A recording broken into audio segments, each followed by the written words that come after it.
It's your boy UAG back in the building, and in this video, I want to tell you about my dreams, my aspirations. Okay, so seriously, I want to tell you about my dream cabs for Arcade1up. Now, I say dream because some of these may never happen, but we can always wish. With that being said, um, let's get this guy to roll the intro. Yo, you can roll the intro now. It's ready. It's ready. Dude, sorry, man. He's new. He'll get it eventually. I'm hoping.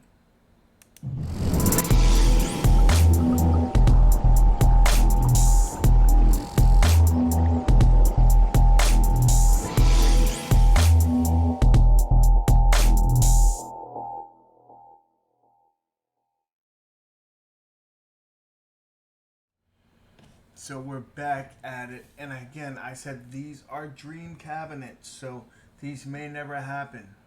But if it was a perfect world and everything came up UAG side, these would be it. Now, let me preface by saying majority of these cabs are actually Sega cabinets. Sega has the records of having the most arcade cabinets. I believe it's around 500. Don't quote me on that. I did my research, but you know, the internet is kind of finicky. Anyway, we will start with my number 5. And what's that number 5? Well, we may be getting it, but we're not 100% sure.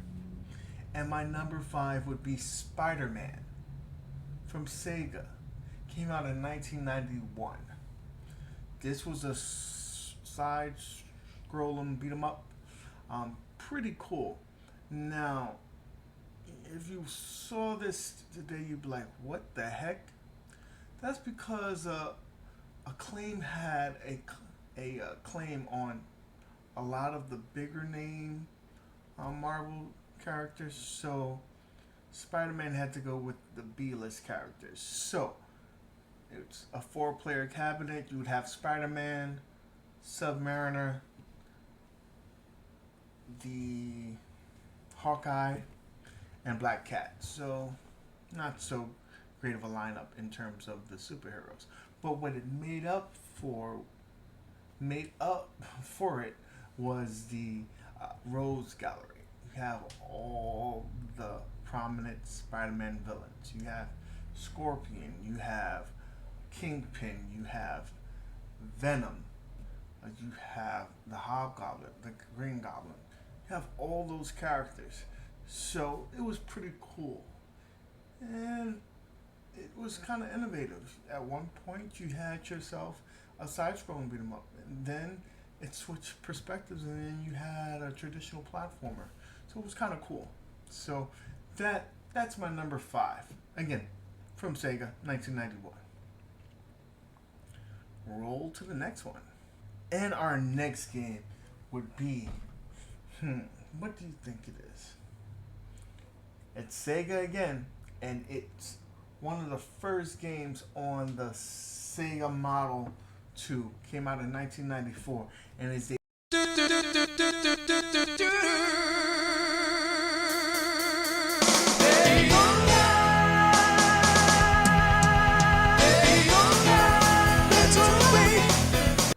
I love that game. This game you can play up to 8 cabinets in the arcade if you were at one of those baller level arcades. It was pretty cool. They had different models. They had a stand up, they had the 2-seater, and then they had the 8 premium ones that even had cameras so you could see the players while they're playing, and it would show on a closed circuit TV to see who was the winner at the end. And if you got there, you were boss level, so that's pretty awesome. Um, it's cool, and it's considered one of the top 100 games of all time, and it was a money maker. It would stay in people's arcades for years upon years. It was a slogan saying, like, if you had a cabinet that wasn't making money, wasn't moving, second tier, it'd be like, well, it's no Daytona. So When you get that, you know you have a winner.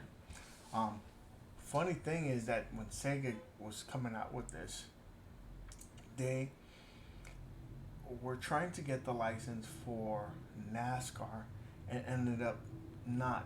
Probably saved them a ton of money for not licensing it, but it never stopped it. It was cool. It has three titles. One came out in 2016, but it didn't do so well, so there's that. But if I wanted a driving cab, that's the driving cab I wanted, not this outrun. So hopefully it'll get there. Arcade1up does have the relationship with Sega, so let's see it flourish. And my number three. Yep, I'll say it again. It's a Sega cabinet. And it is also running on the Model 2. But this one came out in 1996. And this is House of the Dead. Oh, yeah. It's one of the awesome games. I remember playing it on the Dreamcast. Also on the Sega Saturn. Sega Saturn, we won't want to discuss that so much. But it was an awesome game. Love the game. It's kind of getting a lot more love now because they're doing a remake of it coming out on the Nintendo Switch. So I'm wondering how that's going to work, but it's still kind of cool. Anyway, this game is prime. This one came after the Virtual Cop, so it's in that same realm. Sega had some awesome history in terms of light gun games, so this is considered one of the best light gun games. You have the ability to really aim at your enemy, shooting their limbs off. They have when they are attacking with certain weapons. It's a gruesome game, to say the least, but it's an awesome game. And I would really love to see Arcade1up attack this and possibly do a cab where all three of them are included. John D has hinted at this game in the past in past interviews, so I do believe we're going to be getting this. Just a matter of time when the technology catches up with the price point they're looking at. So there you have it, House of the Dead. Now is going to be the time where we're out of the Segas. Out of the top five that I listed, three of them were Sega. The other two are different publishers, and probably two of them are the hardest cabinets to actually get. And I'll start with the one that is more of a possibility to get, and this is my number two, NFL Blitz. NFL Blitz came out in 1997. They are following up with the success of NBA Jam. This is Midway. So the same people behind NBA Jam is behind this, and it's pretty awesome. They go with a different set of rules, 7-on-7 football. They wanted to make it fast-paced, break out of picking plays and the slowdown of between offense and defense. So they came out with this. It's kind of nuts. It's unrealistic, but it's so freaking cool. This is probably, to me, the best arcade football game you'll ever find. And there's a lot of love for this cabinet because so many people have made modifications for it. Is it something that we'll get? I think we will, but it's going to be a lot harder than people anticipated. One is the licensing issue with different players. People have passed away. There's no association like, there's a players association. There's not one for football players. So that's probably one of the big things that you have to go hurdle over. I challenge that Arcade1up to, hey, just give us generic players. All we really need is the teams. Who cares about the players? But who knows? I did give it to Arcade1up and Midway for, being able to get about 90% of the roster in the NBA Jam. That was pretty freaking awesome. So maybe they can do it with this. Another thing is that we're in a different times. Violence is kind of a big thing, and NFL's trying to move away from that with the concussion stuff and everything. So they really don't want any negative feedback. But I think that, we're all adults and it's just a game, and I think we would love it. So there we have it. I think that would be a good one. And that leads me to my number one wish, the Holy Grail. What do you think it is? I'll give you a second. Okay. You ready? I'll give you a hint. Maybe this guy? Yep, it's WrestleFest. WrestleFest came out in the year 1991 from Technos. It's an awesome game. It's a predecessor to WWF Superfest. Now, this game is just awesome. The creator was a person who created the side beat 'em up genre. He did Renegade. He did a bunch of games, and he wanted to bring wrestling to the forefront, the theatrics and everything. We have intros, we have special moves, we have tons of players that we could choose from. I mean, the one that really counts is either Ultimate Warrior or Hulk Hogan, but that, is for another story. It's an awesome game. It's super fun. I would love to see Aracde1up tackle this. However, this one I think is the most difficult one to do. It's got a couple of issues. First, there's no longer a thing called WWF. They went to WWE because of the World Federation of something about and it's an animal thing. So take that off. That's one. Second is the characters.